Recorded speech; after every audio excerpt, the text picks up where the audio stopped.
NDTV మీద CBI దాడులు జరిగాయి. తర్వాత ఏమైంది? అదానీ ఎన్డీటీవీని కొనుగోలు చేశారు. అంబుజా సిమెంట్పై సిసిఐ చర్యలు తీసుకుంది. తర్వాత ఏమైంది?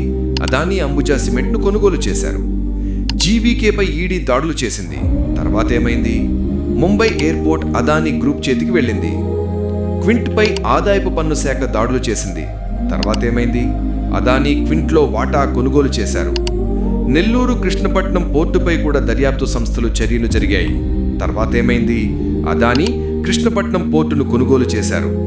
ఇది ఒక రకమైన సిస్టమిక్ ప్రిడేటరీ క్యాపిటలిజం. అంటే దర్యాప్తు సంస్థలు ఆస్తి హక్కులను రక్షించడానికి కాకుండా వాటి బదిలీకి ఉపయోగపడుతున్నాయనే ఆరోపణ.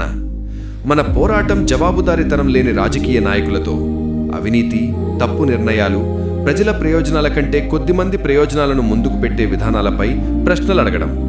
మీ అభిప్రాయాన్ని కామెంట్స్లో చెప్పండి. జై హింద్.